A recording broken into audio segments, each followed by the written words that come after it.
Bonsoir chers téléspectateurs, j'espère que vous allez très bien et que vous passez un très bon Ramadan. Vous êtes sur votre chaîne Prof Ahmed, la chaîne de l'excellence. Aujourd'hui, je vais aborder le premier chapitre du dernier jour d'un condamné. D'abord quelques traductions. Univers carcéral, libre, idée infernale, couteau. Je passe.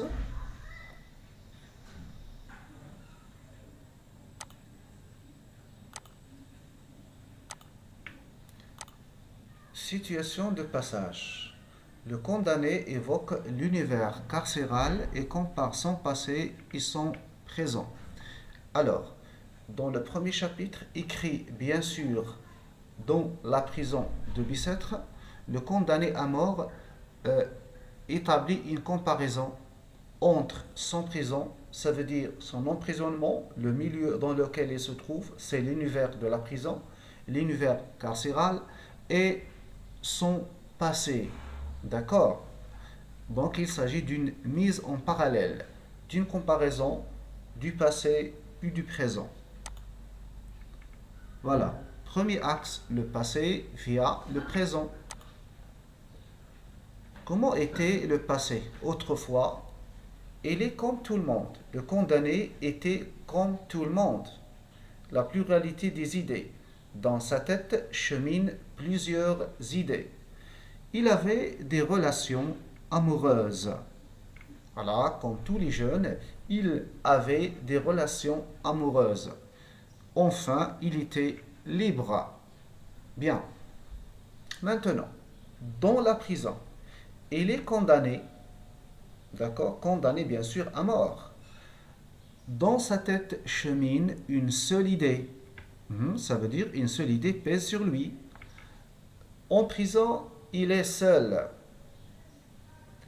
En prison, enfin, il est captif. Vous voyez, donc ici, nous avons une situation antithétique, n'est-ce pas?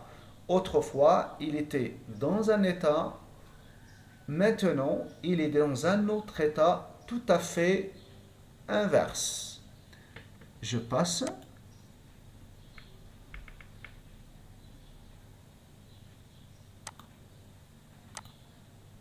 Les figures de style dans le premier chapitre. Bien sûr, nous n'allons pas dégager toutes les figures de style. D'accord? Citation, chaque jour, chaque heure, chaque minute avait son idée. C'est une gradation. C'est une gradation descendante, hein, décroissante. Jour, heure, minute. Deuxième figure, j'habite avec cette pensée, personnification. D'habitude, on habite avec des gens, des personnes, mais là, le condamné a dit qu'il habite avec une pensée.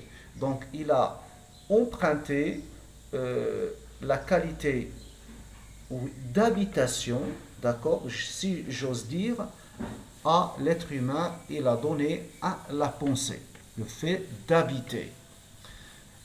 Citation numéro 3. Il est toujours là, cette pensée infernale, comme un spectre, comme un fantôme. Il s'agit d'une comparaison, bien sûr. L'outil utilisé est comme autrefois couteau.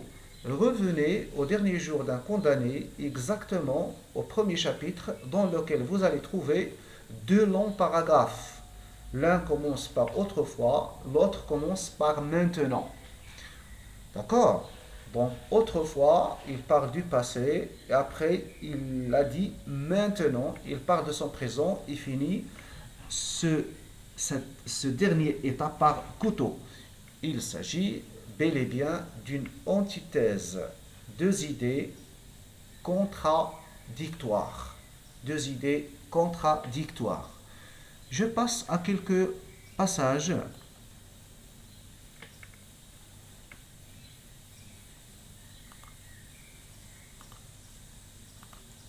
Quelques traductions d'abord. Fantaisie, s'amuser.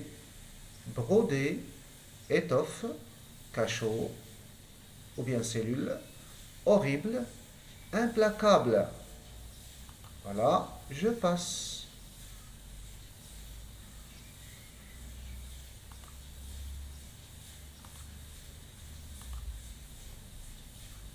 Écoutez mes amis, euh, il faut que vous mettiez le schéma dont j'ai parlé dans la dernière vidéo et qui résume les principaux événements et le cheminement du condamné à mort. À chaque fois, mettez le schéma devant vous pour comprendre ce que je dis, n'est-ce pas? Très bien. Alors, je lis le premier extrait. Autrefois, car il me semble qu'il y a plutôt des années que des semaines, j'étais un homme comme un autre homme. Ça veut dire il était comme tous les gens. Chaque jour, chaque heure, chaque minute avait son idée. Ça veut dire dans sa tête, on trouve, chemine, plusieurs idées. Mon esprit jeune et riche était plein de fantaisie. Quand je dis fantaisie, je dis imagination, pluralité d'idées. Hein, d'accord.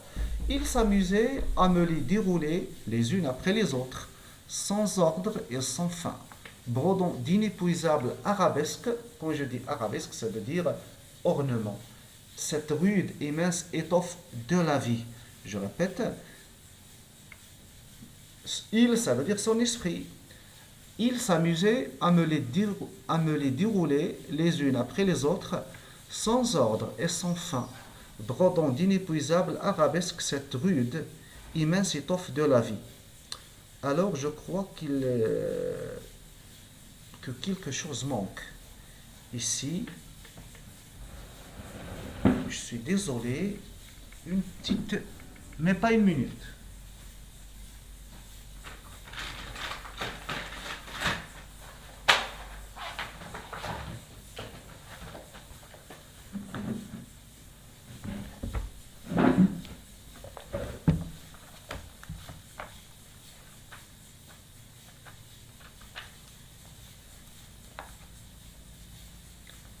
Je lis, mon esprit, jeune et riche, était plein de fantaisie. Il s'amusait à me les dérouler les unes après les autres, sans ordre et sans fin, brodant d'inépuisables arabesques cette rude immense étoffe de la vie. Très bien, aucune erreur. Bien. Alors ici, c'est une métaphore. Pour lui, la vie, hein, voilà, euh, voilà, donc la vie est un morceau de tissu. Ça veut dire étoffe, n'est-ce pas? Bien. Donc ici, dans ce petit extrait, le condamné à mort parle de son passé. Bien sûr, il parle de son passé dans un lexique mélioratif, un lexique favorable. Maintenant, je passe à un deuxième extrait dans lequel il parle de son présent. Bien sûr, cet extrait est à l'antipode du premier extrait. Maintenant, vous voyez, donc ici on commence par maintenant. Maintenant, je suis captif. Maintenant, je suis captif. Normalement, il faut ajouter une virgule ici. Maintenant, je suis captif. C'est tout à fait le contraire de je suis libre. Mon corps est offert dans un cachot. J'étais libre, maintenant je suis dans un cachot, dans une cellule. C'est tout à fait le contraire. Mon esprit en prison dans une idée. Autrefois, il y avait dans sa tête plusieurs idées. Ça, c'était génial. Mais maintenant, dans sa tête chemine une seule idée. Ce n'est pas facile d'avoir une seule idée dans sa tête, n'est-ce pas? Une horrible, une sanglante, une implacable idée, gradation.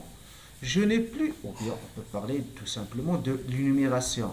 Je n'ai plus qu'une pensée, qu'une conviction, qu'une certitude. Laquelle cette pensée? Condamnée à mort. Très bien, voilà. C'est la fin de ce dernier et du deuxième extrait. Je vous laisse, mes amis, à la séance prochaine, dans laquelle je vais parler du deuxième chapitre du dernier jour d'un condamné. Je répète, n'oubliez pas de revenir à mon schéma que j'ai présenté lors de la vidéo dernière Mettez-le toujours devant vous. Au revoir. À la séance prochaine, Inch'Allah.